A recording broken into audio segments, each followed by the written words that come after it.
All right, welcome to our Bible study tonight. As we get into our study of slothfulness, continuing our study of wisdom. Right now, we're at a point where we have finished the technical study of wisdom, the things that we had to go through as we were going through Proverbs, looking at wisdom and what is it. We finished that part of the study. Now we're at a point where we're trying to get into some of the things that are connected, things that if you were to look at the book of Proverbs, you would find that they have some connection to wisdom. That's the stuff we want to get into tonight and the things we want to try to study a little bit. Last week we talked about diligence. We split the message in part because of the fact that there was just so much. When you look at how much information is out there concerning slothfulness and diligence. So I decided, because it was so much, that we'd split it. The downside to that is it meant on Sunday, as I was preaching about some things that really were connected to this, that I had to be careful about how far I went and how little I said at the same time, as we talked about dealing with our problems and not essentially being lazy and putting them aside. So this will be a great tie-in to Sunday's midday message as well. So I give my greetings. I see at least, I know I've got a few people watching, but I have at least one commenting. So I give my greetings to you. I appreciate you being here. And so with that, we're going to get into Proverbs. We're going to read our same text verse we used last week, which is Proverbs 12, verse 24 through verse 27. So that's what we're going to use for a text this week as well. Proverbs chapter number 12, starting in verse number 24. It said, "The hand of the diligent shall bear rule, but the slothful shall be under tribute. Heaviness in the heart of man maketh it stoop, but a good word maketh it glad. The righteous is more excellent than his neighbor, but the way of the wicked seduces them. The slothful man roasteth not that which he took in hunting, but the substance of a diligent man is precious. In the way of righteousness is life, and in the pathway thereof there is no death." So you see, there's two times that slothfulness is brought up in this passage we just read. The first one we talked about, again, these verses last week, but the first one gives us our first point as we're talking about slothfulness tonight, and that was verse 24, where it says, "The hand of the diligent shall bear rule, but the slothful shall be under tribute." Let me ask you, make sure that my fans, I got a fan on me because, as anybody knows, it's hot in Belgium right now. So please let me know if that's too loud or annoying. I'll cut it off, but I set it on the floor and turned it so it hopefully isn't a problem. But the idea being presented, especially if you think about what we said last week about diligence, diligence exalts somebody. Diligence, like wisdom, will help raise somebody up to a place where they'll be successful in the things that they do, that they'll be promoted, that people will have respect of them. Whereas we're being told that someone who's slothful will be put under them. They're the ones who has to pay taxes to the other. They have to pay tribute to the other. And so my first point about slothfulness is that slothfulness is something that brings obstacles in our path. It makes our life far harder than it should be. Now, the irony of that is that when we are slothful, when we're lazy, we're doing it because we're trying to take the easy way out. We don't finish what we're doing. We don't do our jobs. We put stuff aside because we think it's going to be easier that way. But that's the irony of this, is actually you make your life harder. When you take the easy way now, instead of seeing things through and doing well now, when you take the easy way out up front, instead of doing the job well and resting when it's done, you actually make your life harder in the long run. And that's one of the most important lessons I think we can take away from slothfulness and what the Bible teaches about it, is that if we would do our job well, if we'd be diligent now, then we can rest later. And when we rest later, that rest will be sweet. It'll be peaceful because everything's done. And you'll be able to sit down and enjoy, and you don't have to worry about things. But if we try to rest now while the work is still waiting, then what happens is it makes our life harder in the long run, because there's things that need to be done that go undone. And so let me mention, I see Jonas is there in the comments as well. So I give my greetings to you and to Joe. For everybody, I should mention to pray for Joe. She's in the hospital now, and they're in the process of inducing labor. So pray for her that things will go much more smoothly than they have so far. But I appreciate them. Also, at the end, I have another big prayer request I'll put out there for somebody else. Now, saying this, the lesson then is our wisdom. It goes along with the idea that there's a way that seemeth right unto a man, but the end thereof are the ways of death or the ways of destruction. Our wisdom conventionally is that, okay, I rest now, I'll work later. But in reality, if we rest now, work later, it brings problems. If we finish the work and then rest, it brings peace. That's the short answer is what we see about slothfulness. Now, as we study it more, though, it's actually explained in much more detail as to why that happens. So Proverbs 21 is the next passage. Proverbs 15 is the next passage we'll jump over to. It says Proverbs 15 and verse 19, the way of the slothful man is an hedge of thorns, but the way of the righteous is made plain. So he says when someone's slothful, when they're lazy, they're not willing to do stuff, or they're not quick to do it, they're not diligent about things, that their way is like a way of, it's hedged up by thorns. It's like you're putting rows of thorns in your way. You're putting obstacles, barriers in your own path to make your life harder. So that's what he's presenting to us, is if when we're lazy, we put barriers and obstacles and thorns and hedges in our own pathway to make our lives harder on ourselves. Whereas if we do right, then our way is made plain. It's made simple. The barriers are, to be honest, taken out of the way. So there's a statement here that we need to do what's right. We need to focus on doing right instead of trying to take the easy way out of stuff. Then Proverbs 21 and verse 25 says, the desire of the slothful killeth him, for his hands refuse to labor. So when we start trying to understand what the problem with the slothful person is, you find that one of the problems that comes with being lazy is that your own desires become a burden to you, because you want something. Deep down inside, you have dreams and desires. I mean, most anybody alive in the world has dreams and desires. They have things that they would like to do with their lives, things they want to see. They would like to accomplish this or this or this in their lifetime. But the fact that they're too lazy to do it actually makes their life harder. It makes it a burden to them. And so dreams are supposed to be a help to us. Visions are, when you have a vision, not like visions like you laid down and you slept and you had a dream, but visions like in the sense that you have a vision, a goal, a purpose for your life, that's supposed to be helpful to you. I mean, God says without vision, the people perish. If we don't have a direction in which we're driving our lives, then we perish because of that. We fall by the side.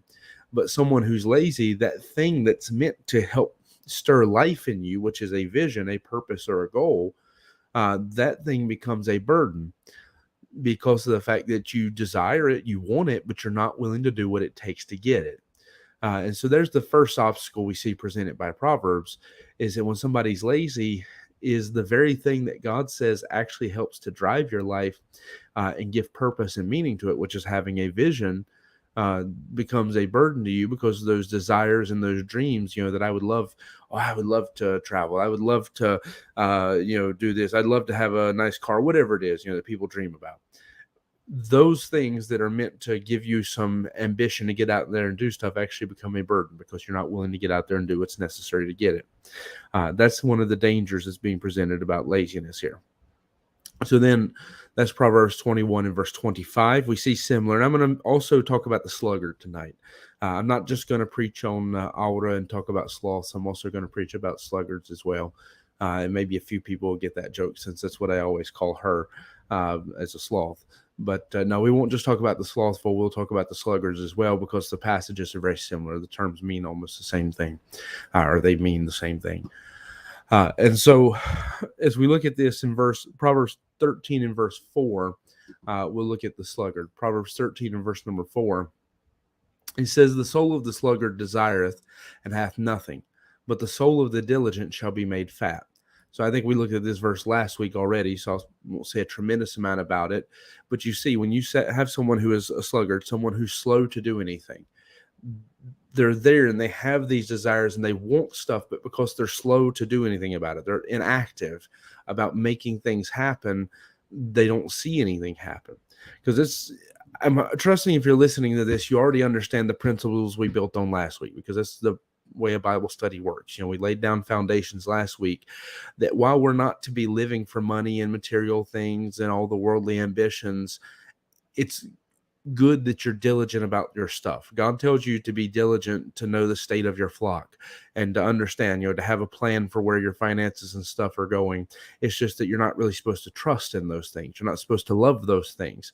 Those things are just part of your life. And so it's proper that, you make sure you have done the math and you have money coming in to pay your bills and so forth, and you're doing what you need to do those kind of things. If you're somebody who has ambition to own a house, then you should be working towards that goal. But a slothful person or a sluggard is not going to work towards that goal. They're going to desire it. They're going to say, I would love to have a house one day, but not actually be doing anything to own a house. I would love to have a car, but not do anything to own that car. I would love to start my business, but not do something for it. There's so many goals and dreams. It's some simple stuff, smaller things. I'd like to buy a new phone. I would like to buy whatever. But we have to actually, be diligent to work towards them. If we get slothful, then we won't work towards those goals. And I know that anything which you have as a desire to be plugged into the statements I'm making. The house one stands out to me because it's something that I keep trying to work towards and is my goal. Now, saying that, there's a few other verses I want to look at that say similar stuff. So Proverbs 20 and verse number 4. Proverbs 20 and verse number 4, also about the sluggard. It says, the sluggard will not plow by reason of the cold. Therefore shall he beg and harvest and have nothing. Here's the thing I want you to notice about lazy people. Many times we think lazy people are just lazy. Like they don't even make excuses. They're just lazy. They don't want to do anything. But in reality, what we're going to find as we run through this a little bit more and study it a little bit deeper is that a lazy person tends to feel like they're just in their laziness. They have an excuse. They have a reason, and they think they're justified in it. And I'm going to be honest, I use myself as an example Sunday. I'll use myself as an example again for this. I am a procrastinator. I'm really bad about doing something, getting a job part of the way finished, and then putting it aside. I was thinking about it last night that I have projects that I'm thinking about doing, but then I think back and realize, well, I didn't finish that other one. How can I start a new project when I didn't finish the other project? And one of those examples would be like JP wanted me to get the Romanian hymnal ready so he could reprint them for me. And then, he'd bring them to me and I'd relaminate them and so forth. And I started on it. I got a good portion of the work done, but I didn't finish it. And so it's hard for me to go and start a new project when I realize I still haven't finished that one. So but you see, when we do like that, when we are notorious for that, which just goes back more to what I preached on Sunday midday. But when we do these kind of things where we don't finish, we don't see stuff through, or we have a lot of dreams and ambitions, but we're not actually doing anything to work towards it, people have good excuses. And this is why I said I will use myself as an example, is I know, like Lori is one of the least lazy people I know. She is somebody who, to be honest, she drives herself crazy sometimes because she doesn't know how to rest. And I can say this about her because I'm pretty sure she's not listening today because she went to go visit some people. But she is somebody who, in general, she doesn't know how to rest. She struggles with that. Whereas I'm somebody, I have no problem. I can prop my feet up and I can rest. When there's a certain limit of what I can take, if there's too much work that has to be done, the time's too pressing, I can't do it. But in general, like if the house is messy, I can still prop my feet up and rest. I'm not so worried about that. And maybe some of that's the difference between men and women. But here's the thing. I know the difference between me and her is a lot of times I'll feel like I'm justified with what is, to be honest, a lazy thing that I'm doing. I'll feel like I'm justified in it. Well, yeah, I don't do this because of that. But in reality, it's just an excuse. And that's where I'm trying to get to. That's why I'm willing to pick on myself for this, is that I know I'm guilty of this, and most of us are guilty of this. Most people are more lazy than we probably realize. But we will make an excuse. We'll say, well, I know I need to plow, but I can't do it today because it's cold. And there's a fine line and stuff. In fact, let me give one that there is a fine line in. When it comes, Lori probably thinks I'm lazy with what I'm about to say, but I do believe I'm just. So maybe I'm lazier than I realize. But when it comes to cutting grass, I won't cut the grass when it's wet. I cut it because I have an electric mower and it's not that strong and I don't want to wear out the motor. But for her, she looks at it like I'm making an excuse. In that case, I don't think I'm making an excuse. But when I don't want to cut it because it's hot outside, or I don't want to cut it because of something like that, that's where I see I'm getting into excuses. Now, I'm not trying to justify myself. I'm just showing where there's a line between, okay, is it legitimate or is it an excuse? And there's where you actually get into some complicated verses in Proverbs. And that's when you start talking about the lion without. And there's where we really start to see that laziness is an issue of the heart. And I'll show you what I mean by that if you don't know the verses I'm referring to. We'll go to Proverbs 22 and verse 13, and then also Proverbs 26, verse 13 as well, because that one expands on this. Proverbs 22 and verse 13, the slothful man saith, there is a lion without, I shall be slain in the streets. Now, think about what we read about the sluggard. He's not going to plow because it's cold. I'm not going to go and I'm not going to plow the ground because it's cold outside. But that's not an excuse. That's something that, okay, you still have to plow. Now, if the ground's frozen, okay, maybe you can wait today and do it another day. But if it's just cold outside, well, you have to plow. It's like today, I got weather reports telling me that certain services in Belgium would be canceled, and certain things wouldn't be in operation the way they should be, or they might be delayed because of the heat. And I'm just going to be honest with you, the heat, as bad as it may feel to us, this is pretty normal, a normal day in Virginia. I was thinking about just before one of the last days I worked at my job, just before I come here, I was welding in heat worse than this. I mean, it was much hotter than this. And I was underneath of a truck hanging upside down welding, and I was pouring sweat at an almost unhuman amount, and to the point where I was about to have a heat stroke. And we still worked. We still kept everything going. None of that really slowed us down. But here, it's a little warm today. We have to stop trains. We have to do all this stuff because they can't run today. And it's amazing to me how quickly we can stop life and shut things down because of a small thing, because of something that's really not that. It's just a little bit of weather. It's just normal. We have to learn to adjust life around this. Now, the reason why I say that and then bring in the lion is if there's really a lion in the street and you decide to stay in your house and keep your family safe, I don't think anybody's going to criticize you for that. But that's why I don't believe that's the intention of the verse. I believe the intention of the verse is you have somebody who is one of two things. Either they're saying that there is a lion when there's not, which is, and to be honest, I don't know that it's just one of the two. I think God's giving us an idea of laziness, and you can apply it in either of these directions possibly. That you have somebody who's so lazy that they don't want to do anything, that they will make up problems in their mind. If I go out there today, then, this is going to happen and that's going to happen, and I'm just not going to get anything done. I'm not going to do it today. I'll do it another day. There's a lion without. If I go out there, maybe there's a lion in the streets. Maybe a lion's going to get me if I try to go out today and do something. That mentality is for sure at least one of the potential applications of what he's saying in this verse.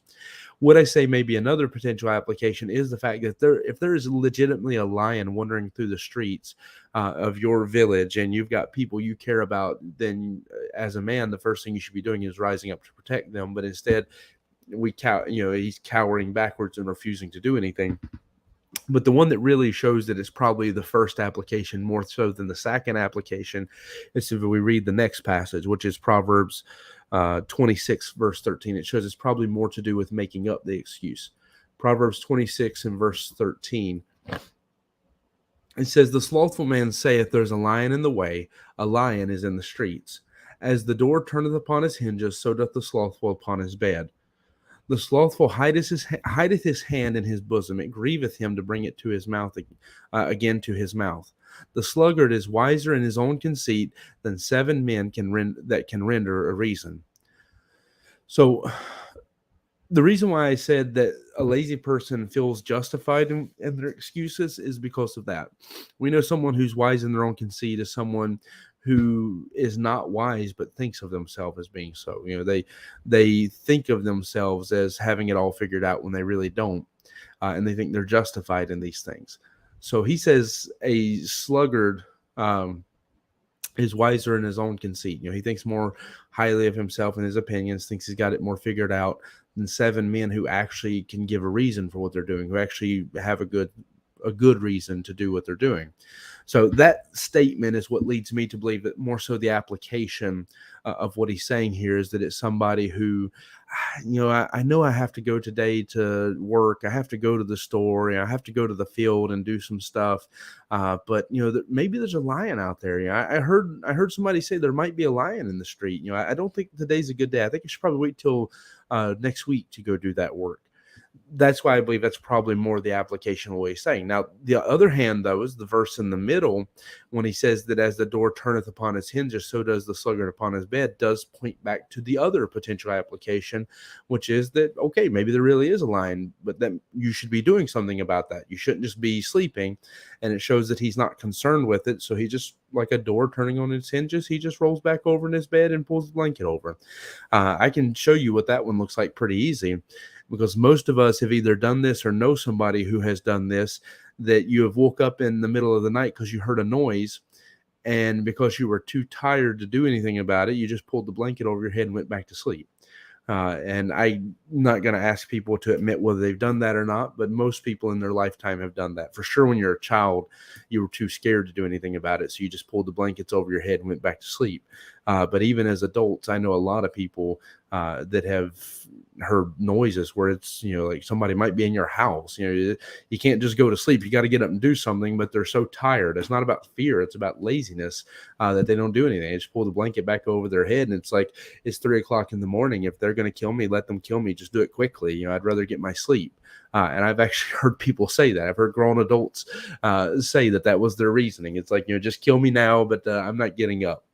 And so that's what that verse is saying, as the door turneth upon his hinges, so does the slothful man upon his bed. It's that idea of, that I'm not going to get out. If there's a lion in the streets, I don't care. I'm not going to get up. You just let it eat me, but I'm not going to get out of bed. It's 3 o'clock in the morning. That's the kind of mindset it's presenting there. So whichever application you run more towards, like I said, I think there's evidence for both of them within the passage, to the point where I actually see both things in the verse. I don't know that you have to divide one or the other. For me, what I see, though, is that with a lazy person, they are very quick to make up excuses, or to take little things and make them into big things, like saying, oh, it's too cold, I can't go plow. I can't go to the store because it's raining today. I can't do this because it's too hot today. To take things that are just normal parts of life that you have to learn to live with, and make an issue out of that. Now, the other side, though, is like, say, if there's really a lion in the street, okay, I mean, that could be a real issue. That's something that shouldn't be taken lightly. But you see, with the sluggard, it's not the issue that they make it to be, because they turn over on their bed and go right back to sleep. So it's the reason why the lion being in the street it makes them stay home, isn't because it's really the thing that they're trembling and afraid of. It's just a good excuse. And that's what you'll find with a lazy person. There's always an excuse, always some good excuse. And that's why they're wiser in their own conceit than 7 men that can render an answer, who can give a good reason. Because when it comes to someone who's lazy, they always have a reason for why they're lazy. There's always a good excuse for it. And I know, like, I can look at myself and I can find that when I'm lazy about something, I always have a good excuse for it. I think all of us listening to this, if we're honest with ourselves, will admit when we are feeling lazy, we have a good excuse. We've thought of the answer and we figured it out. And whether it's actually a real reason or not, we have something. We have an answer to give as to why. Then Proverbs 19 and verse 24. Proverbs 19 and verse 24 says, a slothful man hideth his hand in his bosom, which we read this, but I was waiting to get to it. It says, a slothful man hideth his hand in his bosom, and will not so much as bring it to his mouth again. Now, we read the second time this is repeated when we read Proverbs 26 just a second ago, and there it tells us that he hides his hands in his bosom, and it grieveth him to bring it to his mouth again. So it's here it tells us that he won't do it. It explains to us there that the reason he won't do it is because it's just too much of a burden. Now, I always compare this to a man that men in general have a habit of, when we sit down, like, we'll tuck our hand somewhere comfortable, like at the bottom of our stomach, there at our edge of our lap. Now, I'm going to admit, when it says bosom, that it speaks more to this idea, like you've stuck your hand in your shirt or something like this, or maybe I got to do it higher for the video. But that's when he says stuck your hand in your bosom, he means something more like this, like you've stuck your hand there, you got comfortable, and you're not willing to move. Now, I compare it to putting the hand down there on your lap, where your belly meets your lap, because as bellies get bigger, that tends to be where men stick their hand when they want to get relaxed and comfortable, and they don't want to move anymore. But the point of the verse doesn't change either way. The point of the verse is that it's so small of a thing to just pick your hand up and bring, to eat, to pick up food and bring it to your mouth again. But someone who's lazy, it's a grief to him. It's a burden just to have to, I got to pull my hand out of my shirt and, bring food to my mouth again. So what you find is when we let ourselves become lazy, it puts an obstacle, it puts a hedge in our path because of the fact that as you get lazier, you begin to feel more and more justified in your excuses. Littler things become an excuse. Weather, which normally we work around, and that's not a problem. If it's raining, okay, we dress accordingly. If it's hot, we dress accordingly. If it's cold, we dress accordingly. But we still go and live our lives. The lazier we get and the more spoiled we get, the easier it is to use those kind of things as an excuse. I can't leave the house today because it's too windy. I mean, I'll use probably to me what is one of the better examples of that. Churches where I'm from are getting more and more notorious for canceling their services for the smallest of things. Like when I was first saved and started going to church, most churches would not cancel. This is just 22 years ago, going on 23 now. Most churches wouldn't cancel their service even if you had a pretty decent sized snow. Usually the pastor would get out to the church and whoever comes, and if you can't come, that's fine. Don't worry about it. Don't you use your own discretion. But churches wouldn't get canceled for it. But in time, we got to be where, okay, it's a heavy snow, we'll cancel for heavy snow. Lighter snow, we still won't cancel. Then we got to be where, well, it's a light snow today. The roads might be a little bit slippery. We'll go ahead and cancel today. Then we got to be where, okay, it's not really snowing, but the roads are a little bit slippery. There's a little bit of ice and rain, and so we'll cancel for this. Then we got to be where, okay, it's too windy today. Because I've seen church services canceled recently in the past few years because it was too windy. And it's like, 22 years ago, most people wouldn't have canceled a church service if you had snow up to your knees. And now we cancel because the wind is too strong. I've seen churches cancel because it was too hot or because it was too cold, either one. And it's like, you see that this is the thing you have to understand about the human flesh. It's never satisfied. Whatever you give your flesh, it's always going to demand more. So if you give a little bit, it's going to ask for more of whatever it is. It's never satisfied with anything. That's why everything can become dangerous or unedifying or put us in bondage or even can become sinful at points, is because of the fact that your flesh will never be satisfied with anything. And what I'm giving you is a testament of that. That you had pastors who, in that first step of saying, okay, when it's a deep snow, we'll cancel service, had good intentions. Their intention was that I don't want anybody to feel obligated to get to church to wreck their car and get hurt. It's a fair, reasonable thing that they're saying when they say that. Now, I understand people who live here, it's a little bit harder to understand that because especially if you live in the city, it's like, I just walk to church. It's not a big deal. But you have to understand people are driving through mountains and hazardous roads and stuff. So I can understand where that first step come from. There was a little bit of there's some legitimacy. I won't argue how legitimate that first step is. But when you get to the point where church is getting canceled because it's a little too windy, it's a little too hot, it's a little too cold, because there's a hard rain today, because there's a thunderstorm, then at that point we've just gotten lazy about the things of God. But you see, it starts with people saying, okay, I'll take those first steps. And that's where, just so I don't lose anybody on this, that's where we're getting ready to go with these verses, because God tells us it's a little sleep, a little slumber, a little folding of hands sleep that things start to fall apart. But we make it harder on ourselves is the first point we're trying to bring out here about slothfulness, about being lazy, is because, as you're not dealing with the problems, you're making more problems. You're just making things worse and worse for yourself when we refuse to deal with things. Then as we go back to our text passage there in Proverbs 12 and verse 27, it says, the slothful man roasteth not that which he took in hunting, but the substance of the diligent man is precious. So someone who's diligent, he's careful for his stuff. He takes care of it. He's not just going to waste it. But a slothful man, even if he put in the half of the work to do half the job and hunt something, he's too lazy to see it through and actually cook what he hunted. And it shows you the danger about laziness. It's not that you don't do anything, it's that you don't finish anything.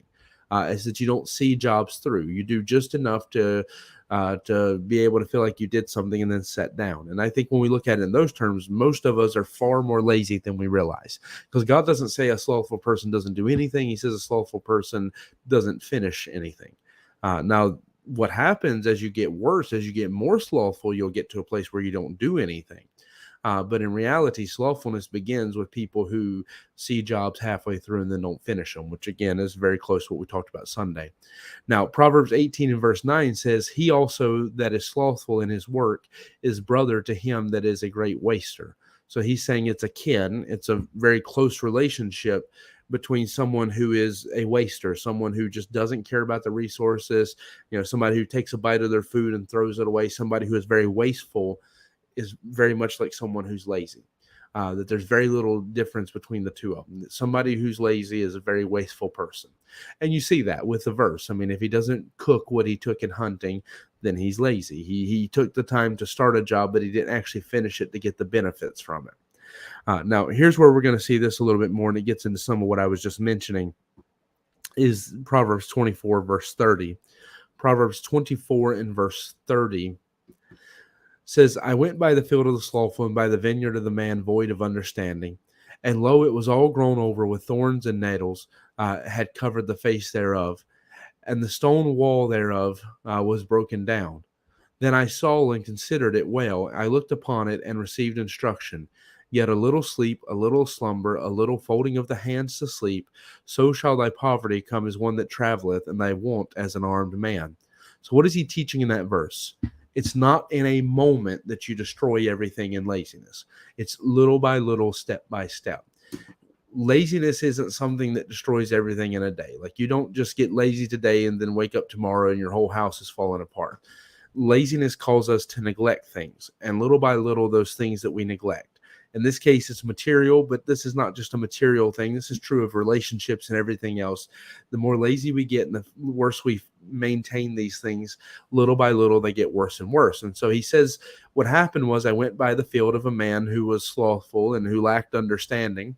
And when I looked at his field, I noticed that, his wall was broken down. Everything was overgrown. There was thorns and nettles everywhere. And everything was just messed up. And I looked at it and I considered, how did it get like this? And he said, I realized it didn't get like this overnight. I realized that it was a little bit of sleep, a little bit of slumber, a little bit of folding of hands to sleep. That one day something broke and he just didn't fix that. He said, oh, I'll fix that another day. And he never fixed it. Well, then something else broke and he didn't fix that either. Maybe in the beginning he was cutting some of the stuff that was overgrowing. But after a time, it just got to be hard. And so, he stopped maintaining it. And as he stopped maintaining things, things got worse and worse and worse. And that's what we do in our lives when we become slothful. As we get lazy, we don't take care of stuff. We don't maintain what we have. And because we don't maintain it, little by little, it starts to break. It starts to fall apart. It starts to crumble. And you think back to my illustration about churches, or my point there, is that you have churches that little by little have gotten lazier on the things of God. Like, okay, we used to go to church. We'd have revival for 5 nights. Well, now we're going to do 3 nights. Now we're going to do 1 night. Now we're just not going to do it. And the spiritual condition of the church decays with each step of that. You used to have churches that wouldn't close for any holidays, like services or services. Whoever comes, whoever doesn't. And we're just going to have church. And then I remember, like in my area, what I noticed was for major holidays, and I don't really consider these major holidays. I'm speaking in terms of the perception of the people. But like for Christmas, they would take off the evening service because, okay, everybody's wanting to be with their family.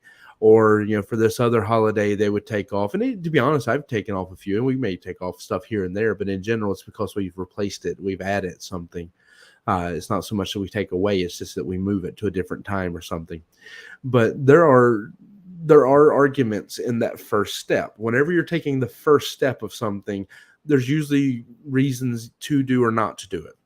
But what happens is those churches that say, okay, we're going to take off for Christmas on the Sunday evening and let people spend time with their families. Then Easter, okay, we're going to do the same thing. We're going to celebrate the resurrection of our Savior by telling people to not celebrate the resurrection of our Savior, but go hunt Easter eggs instead.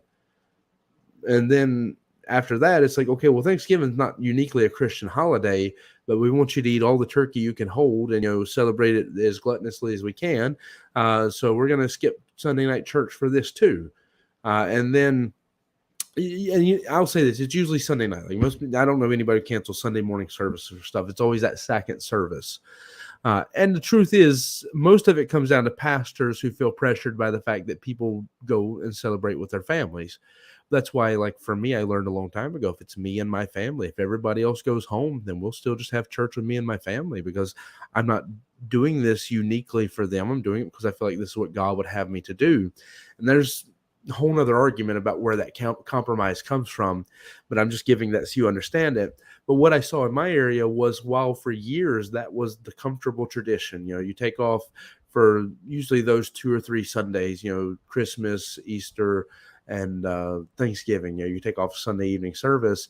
Then one pastor in particular I know started taking off Mother's Day and Father's Day for the Sunday afternoon. Then other pastors got that idea and liked it too. And then it got to be where any excuse you could find to start taking it. And then a lot of churches just started canceling it. And I know churches, for example, where a lot of their congregation is older, that they just cancel for the entire winter because it's dark earlier. And they say the older people won't drive out to be at church. But the problem people don't realize is when you start doing those kind of things, when you say, okay, I'm not going to maintain this, I'm not going to do this because it's just not that easy anymore. In the summer, we're just going to close off this part of things and so forth. That in reality, what you're doing is what's being described in this verse. Little by little, step by step, you're letting things overgrow and you're making problems. So, for example, I'm not trying to pick on anybody. I don't even know if any of my friends are going to watch this. But if you're closing church for the winter because you have a predominantly older church and they're not going to drive during the winter, then you're also saying we're not going to invite anybody into our church who's not older. We're not going to invite in the next generation. You're sealing the fate of your church. Stefania says the sound is gone, so I'm not sure if that's the case or not. No, I just checked it. It sounds like the sound is still there, so I'm not sure. It's just you, Stefania. But what we have to understand is that once you start taking those steps, you won't see the consequences the first day. And this is where you see where, again, prudence and diligence are tied very closely together. You're not going to see the first time you cancel a Sunday night service for something, you're not going to see the immediate consequences. But as you get more and more comfortable with that and it becomes the common and the normal, then it gets to where the Sunday night services just aren't important anymore and people don't feel like they need that. And then as a pastor, you stop putting the time and care into it. I'm giving an example that I relate to. Maybe there's better examples in the world of what I'm talking about, but I relate to this because people don't realize that the consequences spiritually of getting lazy on God. But the same thing's true for your house. I mean, if you... I'll pick on a family member of mine. He's not alive anymore, but I had an uncle who his house, by the time he died, was, to be honest, it's condemned. Like you couldn't go in it. It just, I don't know how he was even living in it. I mean, you wouldn't believe if I get into the details of it, but like you would go in his house, and I didn't go. My brother told me about it because I never even actually got to even go see it. It got so bad because he wouldn't let people inside the house anymore. But it got to a point where his house was like newspapers stacked from the floor to the ceiling because he collected newspapers, but didn't get rid of newspapers. And so when the piles got high, instead of dealing with it, he just kept adding to them and let them pile up. And so you could not move around in his living room anymore. You had giant holes developing in the floors of the house that he didn't do anything about. Literally got to the point where his toilet broke and they just moved it off. It's not that hard to replace a toilet or fix a toilet. In fact, if you've done the work to move a toilet out of the way to expose the pipe in the floor, you've already done most of the work of replacing a toilet. But as far as I understand, he just moved the pipe off and they would use the bathroom into the hole in a floor. I mean, it's really incredible to see what people can get comfortable with and what people can do when we stop taking care, as we let laziness grow.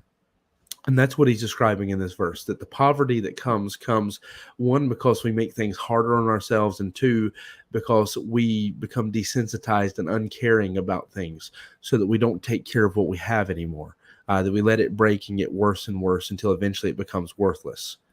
And that's what he's describing in this verse. And in fact, Ecclesiastes supports this. In Ecclesiastes 10 and verse 18, it says, by much slothfulness the building decayeth, and through idleness of the hands the house droppeth through. So he's saying when we are too lazy to fix the house, that's what causes the house to fall apart. when we're too lazy to fix our lives, that's what causes our lives to fall apart. When we're too lazy to deal with our relationships, that's what causes our relationships to fall apart. When we're too lazy to deal with the church and cultivate our spiritual health, that's what causes the church to fall apart. I assume you're seeing a pattern here, is that when we're too lazy to deal with the problem or deal with whatever it is, that's what causes it to fall apart. That's what causes it to break and crumble in front of us. And that's what the warning here is about. And then finally, we come to Proverbs chapter 6 and verse number 6, the warning of what we should do.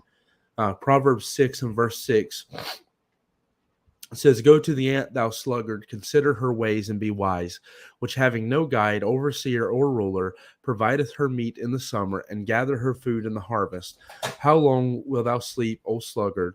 When wilt thou arise out of thy sleep?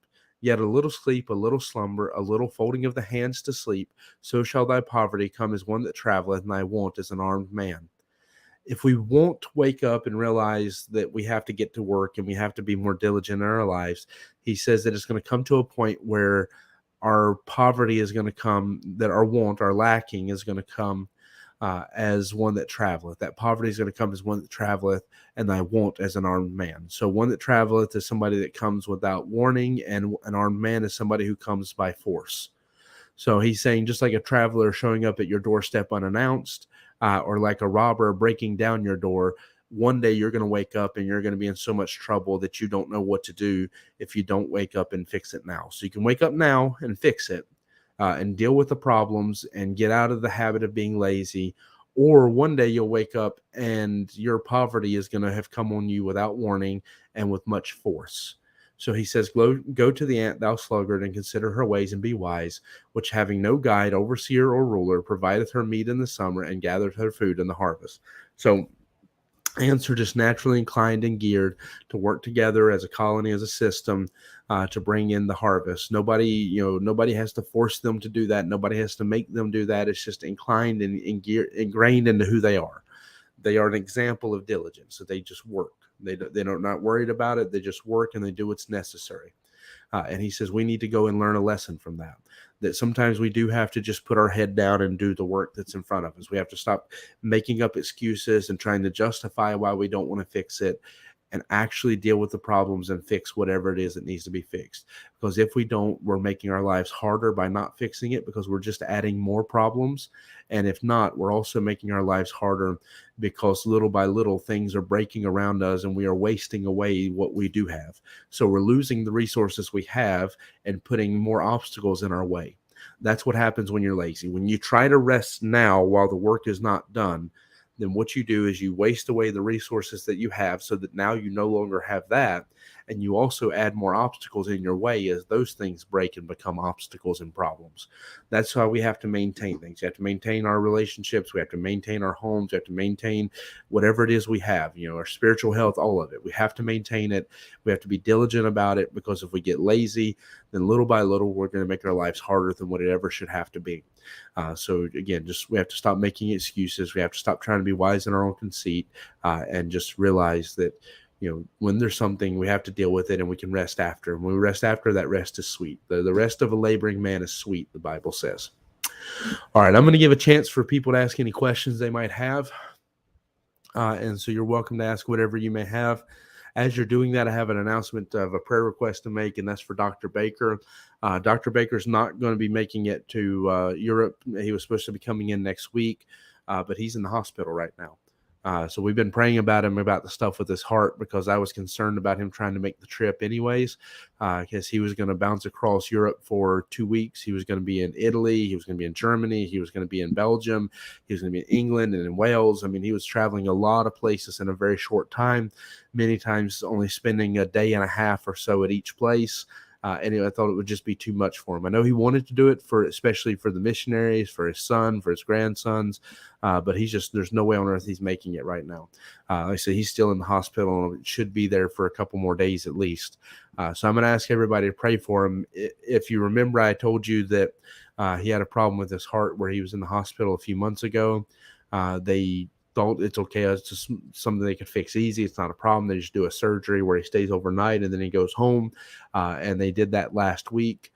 And then after they did the surgery, he went home. the surgery didn't go well, so they knew that, and they knew that they hadn't actually fixed the problem. But he went home, and on I think Saturday, he was right back in the hospital. Had to go straight back because he lost all of his strength, even to the point where the doctor said, if he didn't do something about it, he would probably die from it. I mean, he got pretty rough. So I would appreciate your prayers for him. Right now, he's still in the hospital. They originally thought they might let him out today or yesterday. Then they decided they would keep him for about 3 more days, they said. So for sure, he's not going to make it because of how serious it was, the problems, the complications that came from the surgery. Because of the seriousness of that, his son's not going to come over either. And because his son's not coming, his grandsons are not coming. So just pray for that whole situation. He may still try to come over later down the road. There's some other stuff we're working on to try to make it so it's possible for him to come over and see some missionaries. But that'll be in the future, like next year, more than a year from now, the stuff I'm talking about. So maybe between now and then, he might try to work something out. But anyways, that's where we stand with Dr. Baker. So because of that, I'm going to make some changes to some of our other plans as well, like the Bible study in Lummel. I'm going to change some stuff on that. So just so everybody knows, there'll be some changes that, like with the preaching, we won't have the guest preachers. The Bible study is going to change. There'll be several things getting changed up as a result of that. I'd also ask everybody to pray for my brothers. I talked to him last night for the first time in a while. We had to talk on the phone. There's just a lot of needs there that I can't get into, but some things that he needs God to work in his heart and help him with. Concerning the loss of his son and some of the grief and things he's dealing with from that. So pray for him and his family as some of the stuff they're having to work through there. All right, so there's some prayer requests I said I would add. For anybody who came in late, I'll also mention an update on Joe, that Joe's in the hospital right now. They're trying to induce her into labor because of where she had gained too much fluid weight, and then also the baby had started to get too big. So they decided to go ahead and induce her early. As opposed to waiting a couple more weeks, I think it was, or another week or so, whatever amount of time it was. But they decided to induce her early, so they're hoping by tomorrow that her baby will be here, that her and Jonas will be able to have their baby there with them. So pray that everything will go easier than what it has been. It hasn't been going as smoothly as they wanted it to till now. So pray that all that will go easier and that everything will be okay for them.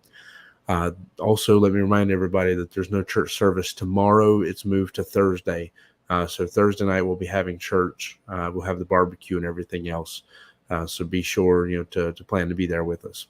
All right, I don't see any questions coming in. I've talked and bought all the time I can buy you for questions. So I'm assuming nobody's going to be asking any.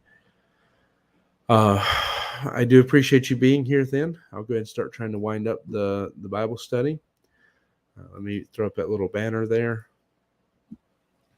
Thursday, what time? The service starts at 4. That's when I ask people to come, to fellowship and enjoy, spend time, play some games and stuff. That'll be starting at 4. The food will be served at 6.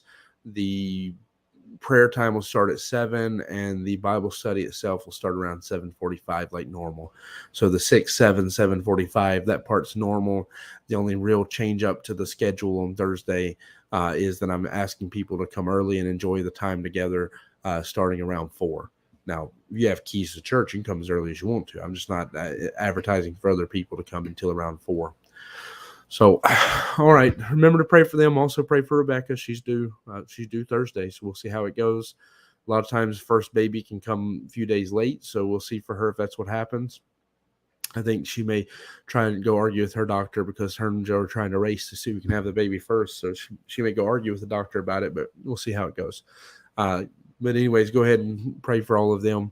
If you will, because like I said, some big needs there, especially with Dr. Baker and with the babies and all, and even my brother as well. But just pray for all of that, and I appreciate it. I'm going to go ahead and close out the live stream, though, as I've got to record another video. I'm recording the next Pastors React with Brother Jesse Haley here in just a minute, I think, unless something's changed while I was doing this. But anyways, thank you for being here to be a part of it. Hope it's a help, and we look forward to seeing you on Thursday if you're able to be there.